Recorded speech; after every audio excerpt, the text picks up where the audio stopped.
महिषसुरासुरमणुसिन्धवन्दितं घोदघायिकं ममलं प्रणमामि बद्धमानं तित्थं धम्मस्य कर्तारं शेषे पुनतिथयरे ससौव सिद्धे विशुद्ध सद्भावे समनेय नानदंसन चरित तव वीर्यायारे ते ते सव्वे समगं पत्तेगमेव पत्तेगं वन्दामि यवट्टन्ते अर्हन्ते मानुषे खेते किच्चारहन्ताणं सिद्धाणं तहनमो गणहराणम् अज्जावयवगाणं साहूणं चेदि सव्वेसिं तेसिं विशुद्धदंसन नाणपहाणा समं समासेज्य उपसंपयामि सम्मं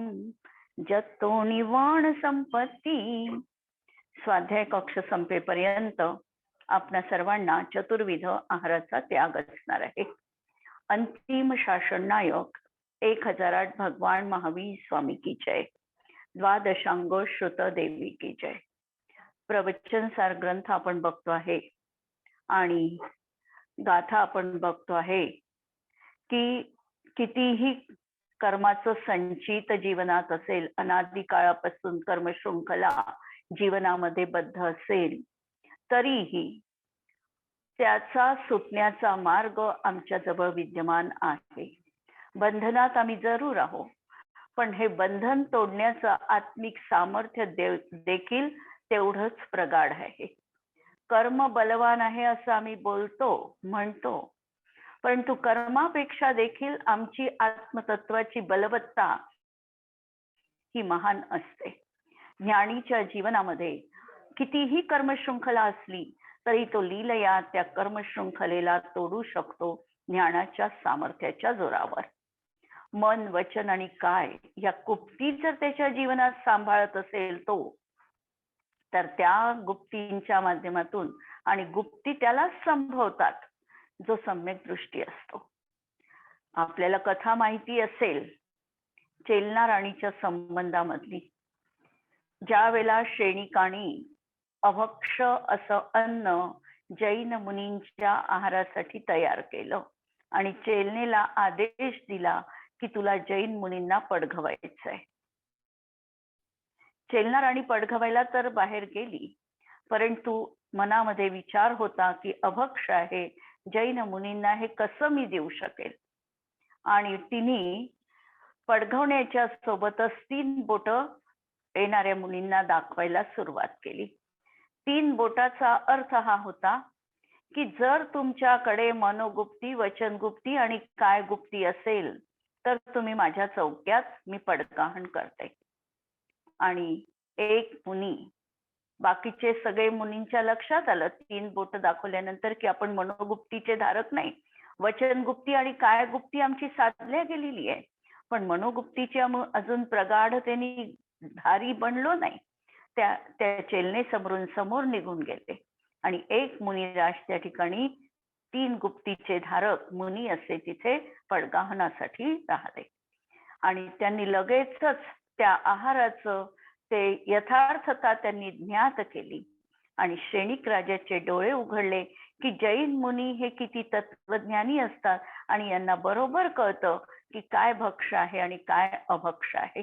याचा अर्थ 3 गुप्तीचे धारीचे असतात त्यांच्या जीवनामध्ये अनेक अशा वृद्धी सहज रीतीने प्राप्त होतात आणि त्यांना अनेक अशा गोष्टींचं अनुमानाने, भलाई ते ज्ञान मतिश्रुतच असतं, पण त्याही ज्ञानाने अनेक गोष्टी ज्या सामान्य मतिश्रुत ज्ञानीला आकलित होत नाही ते त्यांच्या जीवनामध्ये होऊ शकतात. आणि कर्मनिर्जरा देखील अशा मुनींच्या जीवनात खूप मोठ्या प्रमाणामध्ये होत असते. याचं कारण असं की त्यांनी अनंतानुबंधीचा नाश केलेला आहे, अप्रत्याख्यान जनित जितके कषाय आहे त्यांचा नाश केलाय आणि प्रत्याख्यानावरण कर्माचा देखील त्यांच्या जीवनात अभाव आहे. त्यामुळे अशुभ, अस्थिर, असाता, अयश, कीर्ती अशा ज्या काही वाईट प्रकृती आहे यांचा त्यांना आश्रव होतच नाही. ते त्याच्यापासून वाचतात. कर्म येतं त्यांच्याजवळ, पण कोणतं शुभ कर्म त्यांच्याजवळ येतं. त्यांच्याजवळ येईल ते स्थिर नाम कर्म, यशक कीर्ती नाम कर्म. इव्हन म्हणजे मुनींच्या जीवनामध्ये 7व्या गुणस्थांवरती जर ते मुनी असेल तर आहारक शरीर आणि आहारक अंगोपांग याचा देखील त्यांना बंध होतो आणि त्याचा उपयोग ते करू शकतात. अशा तऱ्हेचं म्हणजे आहारक पुतळा त्यांच्या मस्तकातून निघतो, जो अत्यंत पांढऱ्या शुभ्र वर्णाचा असतो. नंतर समचतुरस्र संस्थानवाला असतो, एक हात प्रमाण असतो आणि या पुतळ्याला 2.5 द्वीपामध्ये कुठेही ते गमन करू शकतात हा पुतळा. आणि त्याच्या माध्यमातून मुनी आपल्या जागेवरून तीर्थक्षेत्राची वंदना करू शकतात किंवा त्यांच्या मनामध्ये जर कोणती शंका उत्पन्न झाली असेल तर त्याचं निरसन देखील तो पुतळा तीर्थंकरांच्या समक्ष जाऊन आपलं निराकरण करून घेतो. अशा प्रकारच्या 3 गुप्तीधारी मुनींना अनेक गोष्टींची प्राप्ती होत असते आणि असं हे कर्म त्यांच्या जीवनातलं लीलया नष्ट होऊ शकतं. सम्यक दर्शनाचीच प्राप्ती झाल्याबरोबर जीव त्याच्या स्थितीबंध त्याचा बदलला. अंतःकोडाकोडी प्रमाण स्थितीबंध त्यांनी करायला सुरुवात केली. केवढं मोठं स्थित्यंतर हे जीवनामध्ये झालंय. सम्यक दर्शन प्राप्त झाल्यानंतर त्याच्या जीवनामध्ये जे काही त्याला मिळणार आहे ते अनिर्वचनीय असणार आहे. रत्नकरण श्रावकाचार मध्ये सम्यक दर्शनाची महिमा कथन करताना सांगतात की ओजस तेजो विद्या वीर्य यशो वृद्धी विजय विभव सनाथा महाकुला महार्था मानव तिलका भवंती दर्शन पूताहा. आणि रत्नकरण श्रावकाचार्याचं परत वैशिष्ट्य हे राहिले आहे की त्यांनी जे सम्यक दृष्टीसाठी शब्द व प्रयोग वापरला तो कुठंही रिपिटेशन नाही. सम्यक दर्शन पूताहा अशा प्रकारचे, सम्यक दर्शन संपन्नाहा असे शब्द त्यांनी वापरले. म्हणजे सम्यक त्या शब्दांचं रिपिटेशन त्यांच्या याच्यामध्ये आम्हाला पाहायला मिळत नाही. एवढं शब्द भांडार त्यांच्या जीवनात आम्हाला पाहायला मिळतं. तर सांगायचा मतितार्थ की सम्यक्त्वाचीच प्राप्ती झाल्यानंतर अनेक अशा विलक्षण गोष्टी जीवनामध्ये न मागता आणि न इच्छा करता आमचं दासत्व स्वीकारतात. आणि तरी देखील हा सम्यक दृष्टी जीवन मनुष्य त्या सगळ्या इच्छांना एका तृणा समान समजून त्याचा त्याग करतो जीवनात.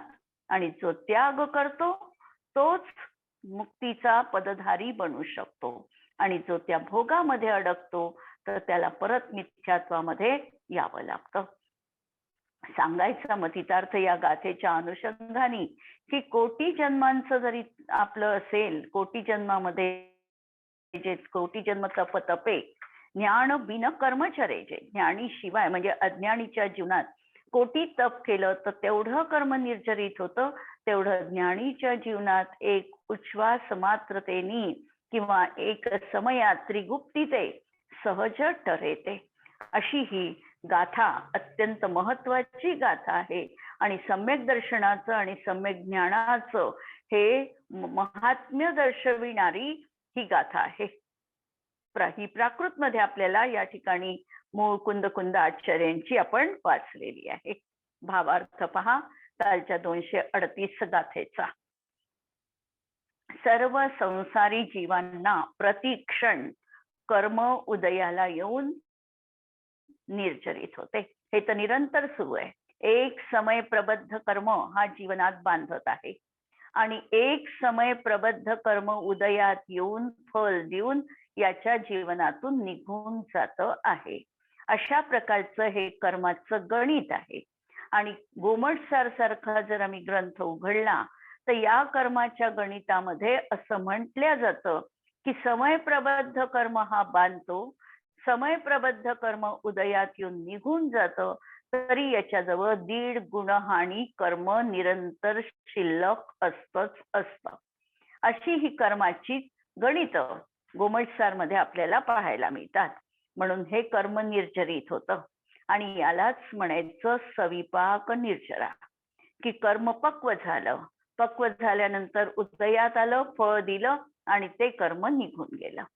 निघून गेलं, पण निघून जात असताना नेहमीसाठी ते कर्म निघून गेलं नाही, त्याच्या जागेवर दुसरं कर्म येऊन विराजमान झालेलं आहे. याचं कारण असं की कर्माचं फल भोगत असताना त्या कर्मफलामध्ये यांनी इष्ट अनिष्ट बुद्धी केली. शुभ अशुभ बंधके फल मजार, रती अरती करे नीच पद विसार. रती आणि अरती केली कर्मफलामध्ये आणि स्वतःचं स्वरूप हा विसरला आणि म्हणून परत याला कर्मबंधनामध्ये अडकावं लागतं. आणि यालाच म्हणायचं सविपाक निर्जरा.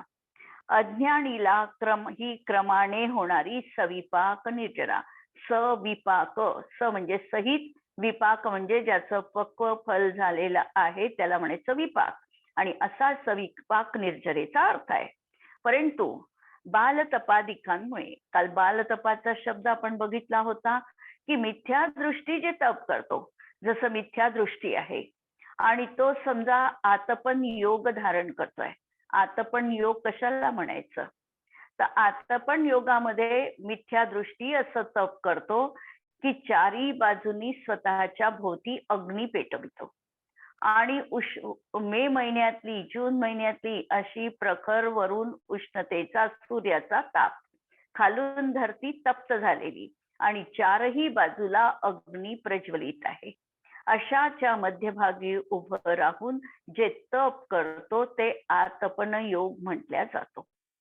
हा आतपन योग पण मिथ्यात्व जीवनात आहे, त्यामुळे त्याला कर्मनिर्जरा जरी होत असली तरी देखील ती सम्यक्त्वपूर्वक कर्मनिर्जरा होत नाही.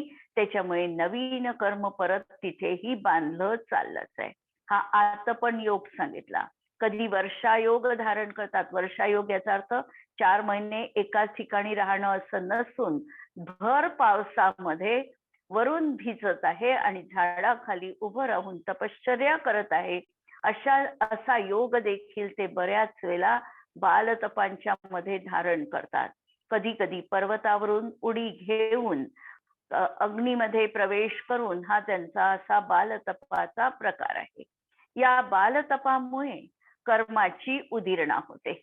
उदीरणा याचा अर्थ कर्म डायरेक्ट अपकर्षित होऊन उदयावलीमध्ये येते. कर्माच्या थोडं कर्मसिद्धांत जर आपण बघितला आणि तो बघणंही गरजेचं आहे.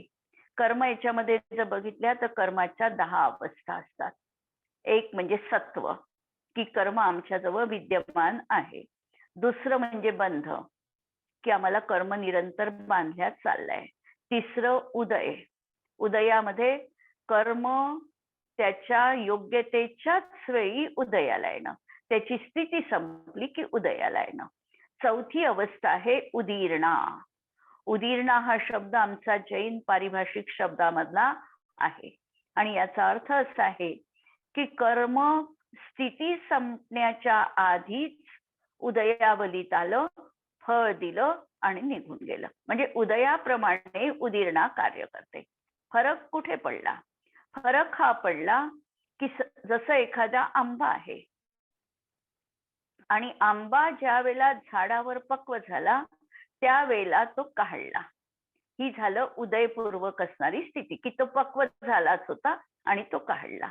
परंतु कधी कधी असं होतं, जास्त भाव मिळतात म्हणून आजकाल सीझन येण्याच्या आधीच आंबेतोड होते आणि विशिष्ट रासायनिक प्रक्रियेच्या माध्यमातून तो आंबा काळाच्या आधीच पिकवला जातो. म्हणजे त्याचा जर नॉर्मल पिरियड असता तर तो नंतर पिकला असता, पण त्याच्या आधीच पिकविल्या जातो. त्याप्रमाणे कर्माचा नॉर्मल उदय न येता कर्म डायरेक्ट उदयावलीत येऊन फळ देतं, आधीच फळ देतं, याला उदीरणा असं म्हटलं जातं. अशा तऱ्हेने ह्या कर्माच्या अवस्था आहे. नंतर एक कर्माची अवस्था आहे अपकर्षण होणं. अपकर्षण होणं याचा अर्थ जी कर्माची स्थिती समजा 1 वर्षाची बांधली आहे तर 1 वर्षाच्या आधीच ते कर्म 6 महिन्यापर्यंत खाली येणं, म्हणजे ते आधीच फळ देण्यास तत्पर होणं, याचं नाव आहे अपकर्षण होणं. नंतर उत्कर्षण, की 10 वर्षाची कर्माची स्थिती बांधताना बांधली आहे, त्याचं आम्हाला 15 वर्षांनी कर्म ते वरच्या याच्यामध्ये गेलं, त्याचा वाढीव आम्हाला भत्ता मिळाल्यासारखं, त्याप्रमाणे उत्कर्षण त्याला म्हणायचं. नंतर निधत्ती, निकाचित, हे शब्द आपण ऐकले असेल. निधत्ती आणि निकाचित, ज्याच्यामध्ये कर्म जसं आम्ही बांधलं आहे त्याच्यामध्ये संक्रमण होत नाही, म्हणजे बदल होत नाही, आणि उदीरणा होत नाही, त्याला आम्ही म्हणणार आहोत निधत्ती जातीचं कर्म. आणि शेवटचा प्रकार आहे निकाचित कर्म. निकाचित कर्म जे आम्ही बांधलेलं आहे, ते बांधलेलं कर्म जसं बांधलं आहे तसंच्या तसं ते उदयात येणं. कितीही आम्ही परिणामांमध्ये सुधारणा केली, किती आमचे परिणाम चांगले झाले, तरी त्या कर्माची अवस्था बदलत नाही. त्याच्यामध्ये उत्कर्षण होत नाही, अपकर्षण होत नाही, उदीरणा होत नाही किंवा संक्रमण होत नाही. तर याला म्हणायचं निकाचित जातीचं कर्म. आपण ऐकलं असेल की मंदिरामध्ये दर्शन करण्याचा जर परिणाम झाला आणि आम्ही भावपूर्वक जर दर्शन केलं, तर आमच्या जीवनातलं निधत्ती आणि निकाचित कर्म देखील क्षय पावू शकतं. हे आपण ऐकलेलं आहे. तर निधत्ती आणि निकाचित ते कर्म आहे की जे साधारणतः लवकर निघत नाही आणि जसं आहे तसंच ते अवस्थित राहतं. अशा या कर्माच्या अवस्था आहे.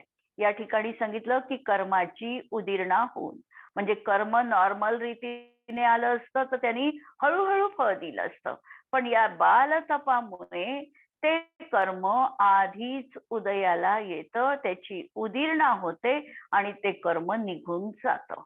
परंतु निघून जात असताना उदीरणापूर्वक कर्म केलं तरी देखील बालतप आहे, म्हणजे मिथ्यात्व सहित आहे, म्हणून तेही कर्म जीवाला नवीन कर्मबंधनात टाकणारच आहे. आणि ज्ञानीपणाने 3 गुप्तीचा प्रचंड पुरुषार्थ असतो.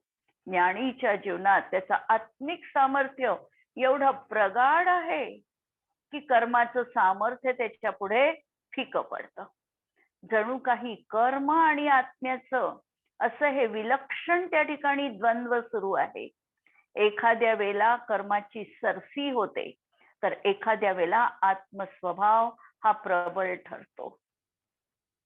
मुनींच्या जीवनात 3 गुप्तीचे ते धारी असल्यामुळे आत्मिक सामर्थ्य वरचढ ठरलेलं आहे आणि त्या पुरुषार्थाने प्रति समय अनंत कर्म परमाणूंची निर्जरा होते. आणि अज्ञानी 1,00,000 कोटी भवांमध्ये जेवढ्या कर्माची निर्जरा करतो, तेवढं कर्म ज्ञानी सहज लीलेने उच्छ्वास मात्रांमध्ये नाहीस करतो. अशी ही विलक्षण ज्ञानीच्या जीवनामध्ये असलेली परिणती आहे. कर्म कितीही प्रगाढ असेल तरी याचं ज्ञानाचं सामर्थ्य त्याच्यापेक्षा वरचढ ठरतं आणि 3 गुप्तीचे ते धारी आहे, त्यामुळे हे कर्म जीवनातून सहज क्षयाला पावतो. आम्ही जीवनात काय करतो? आम्ही जीवनात कर्माला नष्ट करायचंय, कर्माला नष्ट करायचंय असं आम्ही मानतो आणि म्हणतो. परंतु परत एक गोष्ट आम्हाला लक्षात नीट ठेवायची आहे की कर्म हे पौद्गलिक आहे. कर्माला नष्ट करण्याचं सामर्थ्य आत्म्याचं नाही. आत्मा कर्माचा कर्ता बनू शकत नाही. आत्मा काय करू शकतो? तर आत्मा स्वतःच्या परिणामांना करू शकतो. आणि आमचे परिणाम आणि कर्माची स्थिती याच्यामध्ये असा सहज निमित्त नैमित्तिक संबंध आहे की आमच्या परिणामाच्या निमित्ताने कर्मामध्ये तशा प्रकारची प्रक्रिया होते आहे. पण जीवानी पराचं करण्याचा संकल्प करू नये किंवा इच्छा देखील करू नये. मला कर्माला नष्ट करायचं आहे असं म्हणण्यापेक्षा मला माझ्या आत्मस्वरूपात लीन राहायचं आहे, मला माझ्या चैतन्य तत्वाचंच अवलंबन घ्यायचं आहे. माझा त्रिकाली ध्रुव स्वभाव हाच मला नित्य अनुभवण्या योग्य आहे. त्याचाच मला निरंतर आश्रय घ्यायचा आहे. या श्रद्धा, ज्ञान आणि चारित्र्यामध्ये सतत रत न्हाण्याचा मला प्रयत्न करायचा आहे आणि एवढंच मी करू शकतो. अशा प्रकारे ज्या वेळेला याची प्रगाढ श्रद्धा होईल त्यावेळेला कर्म निघून जाईल. याला कर्माकडे बघायला फुरसतच नाही. हा ज्ञानी आपल्या आत्मस्वभावामध्ये एवढा निमग्न आहे की कर्माचं काय होतं, कारण कर्म त्याच्यासाठी परवस्तू आहे. म्हणून कर्माचं काय होतं, आम्ही मारे म्हणतो की कर्म माझं, मी बांधलं, माझं आणि मी, हे तर शब्द कर्मासंबंधी कधीही ज्ञानी वापरतच नाही. तो माझं कर्म कधीच म्हणणार नाही, कारण कर्म हे पौद्गलिक आहे. हे त्याच्या रक्तात अणुमध्ये भिनलेलं आहे. प्रदेशामध्ये प्रत्येक क्षणी त्याची ही उद्घोषणा आहे की मी स्वतंत्र आहे, मी माझंच कार्य करू शकतो आणि मी कर्माचं कार्य यत्किंचितही करू शकत नाही. कर्म माझ्या जवळ असलं काय नसलं काय याचा माझ्यावर फरक पडत नाही. मी माझ्या चैतन्यामध्येच लीन राहणार आहे. एवढी ही ज्ञानीची प्रगाढ श्रद्धा हेच आहे त्रिगुप्तीपणा. आणि या 3 गुप्तीनी सहज कर्म जीवनातून निघून जातं. कर्म आमच्या जवळ चिपकतं, कर्म आमच्याशी संबद्ध होतं. याचं मुळात कारण कर्माची आम्ही अहोरात्र काय करतो, देखभाल करतो. कर्माचं आम्ही कौतुक करतो. कर्म करून आम्ही त्याला गोंजारतो, आम्ही त्याला खत पाणी देतो आणि म्हणून कर्म आमच्या जवळ चिपकतं. त्या कर्माकडे जर आम्ही दुर्लक्ष करू शकलो, कर्माकडे जर आम्ही त्रयस्थ भूमिकेतून बघितलं, कर्माकडे आम्ही पररूपाने जर स्वीकारलं, तर हे कर्म माझ्या जीवनात कुणीही नाही. मी कर्माचा नाही आणि कर्म माझं नाही. एवढी ही प्रगाढ श्रद्धा जीवनामध्ये कुणाची असते, तर 3 गुप्तीधारी मुनींची असते. आणि असे मुनी कर्माचा क्षय लीलया त्यांचा होतो, करतो. हा कर्तृत्वाचा भाव त्यांच्या जीवनात नाही. मी कर्माचा क्षय केला असं ते कधीही म्हणणार नाही. मी माझ्या 3 गुप्तीत लीन होतो आणि तिकडे कर्माचा क्षय सहज रीतीने घडला. त्याची भाषा देखील बदललेली आहे. जरी इथे कर्तृत्वाची भाषा आचार्यांनी दिलेली असली तरी याच्या मागे कर्तृत्वाची दर्पोक्ती मात्र किंचितही आम्हाला लावायची नाही. ही वस्तुस्थिती लक्षात घ्या. म्हणून सहज लीलेने उच्छ्वास मात्रामध्ये नाहीसे करतो असं जरी वापरलं तरी हे कथन अनुपचरित असद्भूत व्यवहार नयाचं आहे. कोणतं, की ज्ञानी कर्माची निर्जरा सहज लीलया मात्रतेने करतो. हे जर वाक्य आम्ही म्हटलं आणि हे कोणत्या नयात बसवायचं असा जर कुणी प्रश्न केला तर हे बसणार आहे अनुपचरित असद्भूत व्यवहार नयात. आणि या वाक्याने डिनोट काय झालं, की हे कर्म माझ्यापासून पृथक आहे. कारण असद्भूतपणा बघितला याचा अर्थ कर्म आणि आत्मा वेगळं आहे हे आम्ही पहिल्यांदाच सांगितलं. पण तरी देखील त्यांना अनुपचार म्हटलं, कारण कर्म त्याच्या यथाकालीच दूर होणार आहे. माझ्या केल्याने कर्म दूर होणार नाही, म्हणून तो अनुपचरित व्यवहार नयाचा विषय बनलं. अज्ञानी रागादी विकारांनी परिणत होऊन आता अज्ञानी काय करतो, ज्या वेळेला कर्म फल देत आहे त्यावेळेला त्याचं जे सुख दुःख रूप फल त्याला प्राप्त होत आहे त्यामध्ये हा रागादी विकारांनी परिणत होतो. क्रोध मान माया लोभादी विकार त्याच्या जीवनात होतात आणि सुख दुःखादी विकार रूपाने परिणमतो. आणि त्या कर्माचं फळ मला सुखरूप मिळालं, ते मला इष्टरूप होतं, याचं फळ मला दुःखरूप मिळालं, हे कधी दूर होईल. इष्ट वियोगज अनिष्ट संयोगज असं तो अर्थ ध्यान जीवनामध्ये करतो. जरी त्याला वाटत नसलं की माझं अर्थध्यान सुरू आहे, पण जोपर्यंत धर्मध्यान जीवनात सुरू होत नाही, तोपर्यंत प्रत्येकाच्या जीवनात ध्यान तर आहेच. मग ते कोणतं असेल तर इष्टवियोगच अनिष्ट संयोगच असं अर्थध्यान, किंवा हिंसानंद, मृषानंद, चौर्यानंद, परिग्रहानंद असं रौद्र ध्यान. आम्ही आमचं आत्मपरीक्षण केलं तर आम्हालाही हे दिसेल की कधी कधी आम्ही परिग्रह जमविण्यात आनंद मानतो. परिग्रह असणं वेगळं आणि परिग्रहात आनंद मानणं वेगळं. माझ्या घरामध्ये एवढ्या वस्तू आहे शोकेस मध्ये मांडलेल्या, किचन मध्ये मी एवढं किचन माझं सजवलेलं आहे आणि त्याचा उपयोग नाही, ते शोकेस म्हणून राहू द्यायचं, ते वापरायचं नाही. वापरायचं नाही मग आनंद कशात? ते जमविण्यात, म्हणजे परिग्रहानंद. कोणता भेद झाला हा? रौद्र ध्यानाचा भेद आहे. आणि याच्यात जेव्हा आम्ही आनंद मानतो तर आमच्या जीवनात ते रौद्र ध्यान आहे. सुख दुःख जे आम्हाला प्राप्त झालेलं आहे, सुख टिकलं पाहिजे, ही जी भावना आमची आहे, सुख म्हणजे इंद्रियजन्य सुख टिकलं पाहिजे, ही भावना आहे आमची. म्हणजे इष्ट वियोग होऊ नये असं वाटतं अर्थध्यान. ज्या वेळेला अनिष्ट संयोग झाला, दुखणं आलं, डोकं दुखत आहे, पाय दुखत आहे, पोट दुखत आहे, अशा प्रकारे दुखणं आलं तर हा संयोग कधी दूर होईल? की दुर्घटना घडली, हे सगळं संयोग, अनिष्ट संयोग कधी दूर होईल, ही भावना आहे.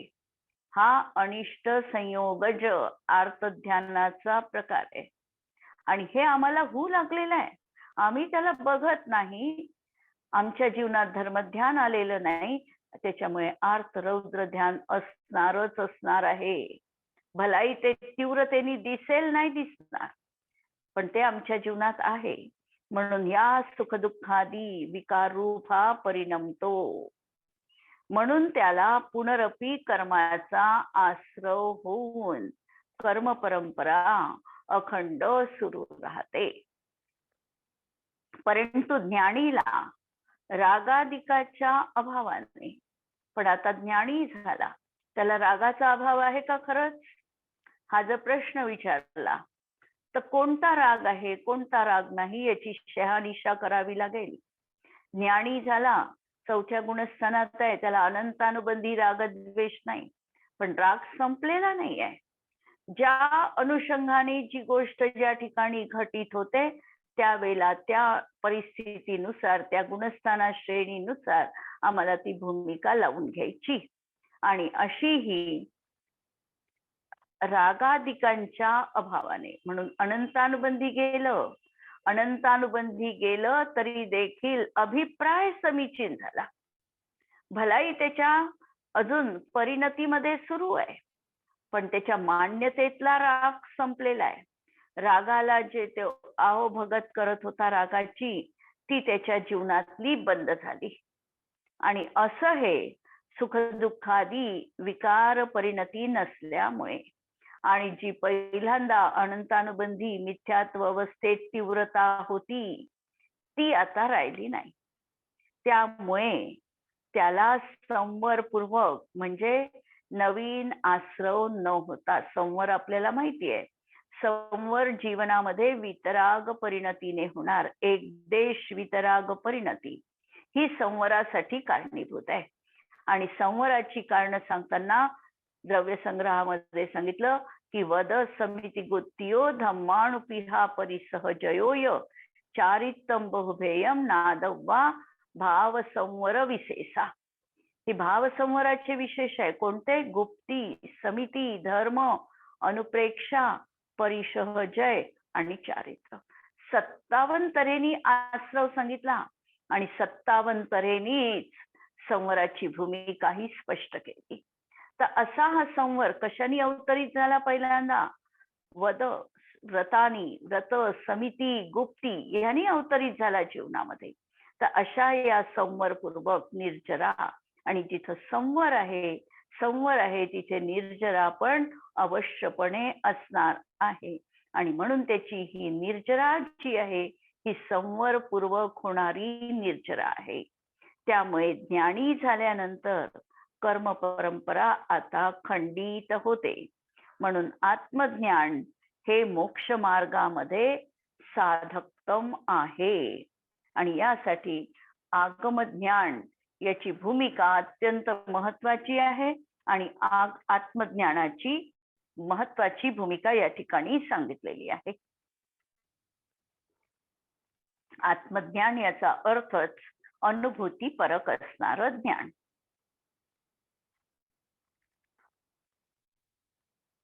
या 38 नंबरच्या गाथेमध्ये आगमज्ञान, तत्वार्थ श्रद्धा आणि संयतपणा हे तीनही युगपत असताना सुद्धा मुक्तीचं साधकतम कारण, अत्यंत निकटचं कारण कोणतं असेल तर आत्मज्ञान.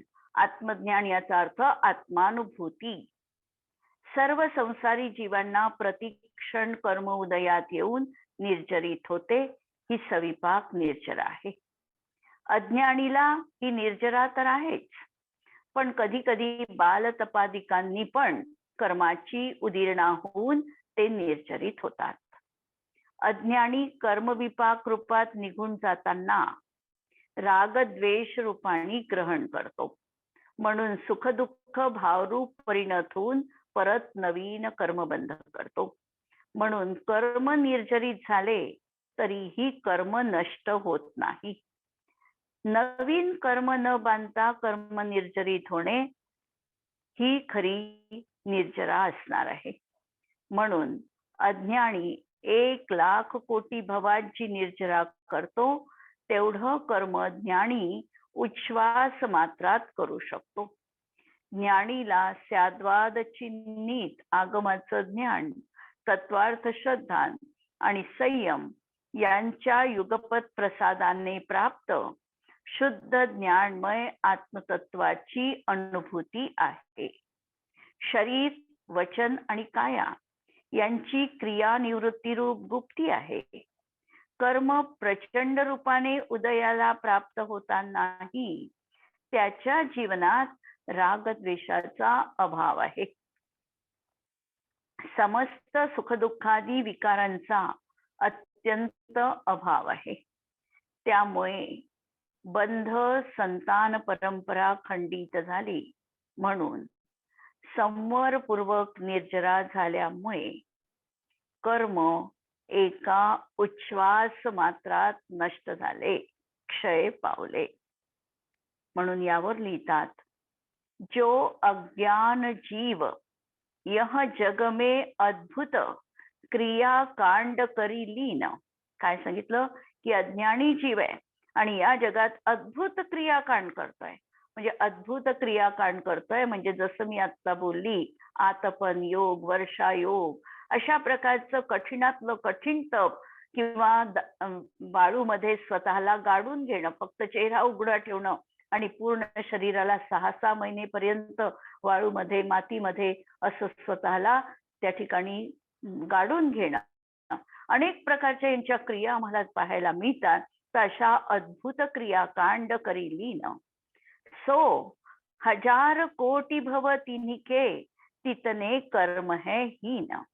ज्ञानी आप विशेषु होई थीर क्रिया रोध जोगनिकी तीन. योगाच्या तीनही क्रिया हा ज्ञानी रोखून ठेवतो. याचा अर्थ आर्टिफिशियल नाही, तर सहज रीतीने मन वचन काय त्याची ताब्यात आहे. निसर्गतः आत्मतत्वात तो तल्लीन असल्यामुळे ती क्रिया त्याच्या जीवनात दिसते आहे. आणि जितने कर्म करतु सो बोध भवी पुनी उच्छ्वास माही एकचिन. आणि उच्छ्वास मात्रामध्ये जे काही कर्म केलं ते सहज त्याच्या जीवनामध्ये नष्ट होऊन जातं. अज्ञानी अनुकूल संयोगात सुख मानतो आणि प्रतिकूल संयोगात विषाद करतो आणि म्हणून नवीन कर्मबंध करतो. ज्ञानी संयोगांना अनुकूल किंवा प्रतिकूल न मानता त्याचा ज्ञाता बनतो. आणि प्रयोग या गाथेचा जीवनात करायचा असेल तर आम्ही आमच्या जीवनात बघू शकतो. आमच्याही जीवनात निरंतर अनुकूल प्रतिकूल संयोग येतच असतात. तर आम्ही अनुकूल संयोगात स्वतःला अत्यंत विभोर करतो की आमचा आमचा हर्ष आमच्यात सामावत नाही, आनंद पोटात मावेना, अशा प्रकारचा मला त्या ठिकाणी वाटतं. अति हर्षातिरेक जीवनात असतो आणि प्रतिकूल संयोग आले असताना त्या प्रतिकूल संयोगाची वारंवार वारंवार आम्ही उजळणी करतो. ते प्रतिकूल संयोग तर काही काळासाठी असतील, निघून जातील, पण त्याची उजळणी करून आम्ही ते आमच्यावर संस्कार वज्रलेपासारखे करतो.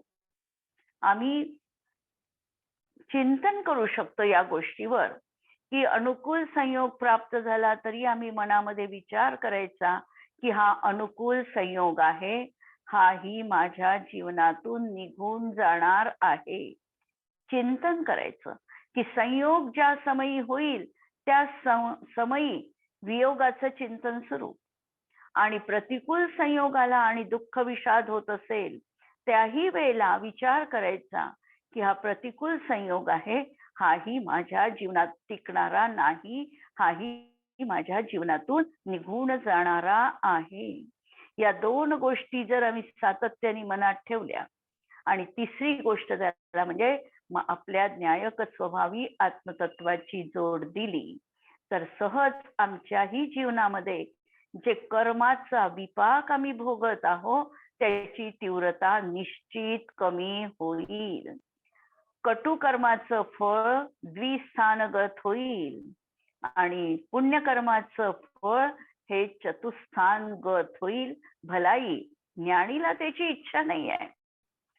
ज्ञानी असं म्हणणार नाही की मला पुण्यकर्माचं फळ चतुस्थानगत झालं पाहिजे, परंतु त्याच्या स्वतःच्या आत्मपुरुषार्थात तत्पर राहिल्यामुळे तिकडे कर्मामध्ये तशा प्रकारचं सहज स्थित्यंतर दिसणार आहे की त्याचं पुण्य असं चक्रवर्ती सारखं पुण्य, नारायण प्रतिनारायण सारखं, कामदेवासारखं पुण्य त्यांच्या जीवनात त्याला प्राप्त होणार आहे.